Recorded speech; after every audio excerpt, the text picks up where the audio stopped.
Сәлем баршаңызға, мен бүгін сіздермен спринг роллы рецептісімен бөлісемін.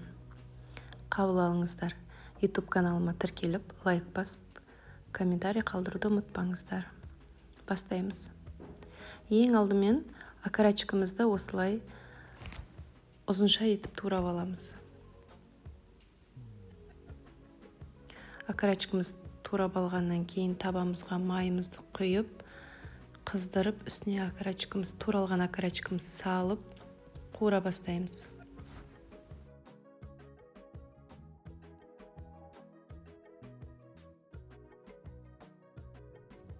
Қуырылып бастағанда паприкамызды, барлық рецептің құрамын описание бөліміне жазып қоямын. Соя соусымызды, терияки для обжарки деген түрін қолданамыз. Және татымына қарай тұз. Барлығын қосып, араластырып, қызарғанша қуырамыз.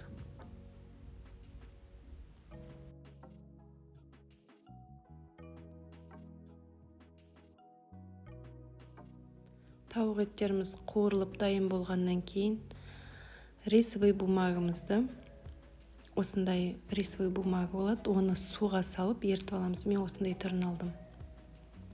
Рисовый бумаганы суда көп ұстамаймыз. Жайлап жібіп бастаған кезде судан алып, ішіне салмамызды сала береміз. Ал егер суда көп ұстап қойсаңыздар, ол былшырап, жыртылып кетеді. Сол үшін еріп келе жатқан кезде судан ала берсеңіздер болады.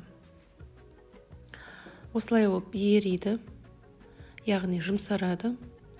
Содан кейін ішіне салмамызды дайындаймыз. Ол үшін мен болгар перцін қостым, тәтті бұрыш, салатный листья, помидор, қияр, қуырып алған окорочкамыз және творожный сыр. Салмаға өздеріңіз білесіздер, не қоссаңыз да қатып қалған қағида жоқ. Барлығын осылай ұзынша етіп турап алдым.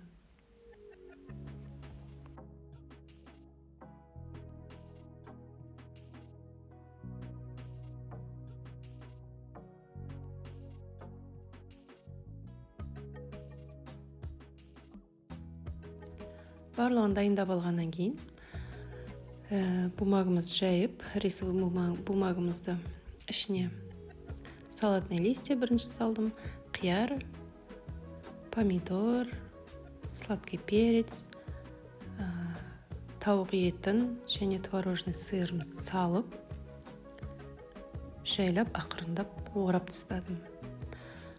Рисовый бумагамен әдемі жұмсақ жұмыс жасаған жақсы, а то ол жыртылып кетеді, тез жыртылады. Бәрін дәл видеодағыдай қайталайсыздар. Ал құрамдарын граммен описание бөліміне жазып қоямын.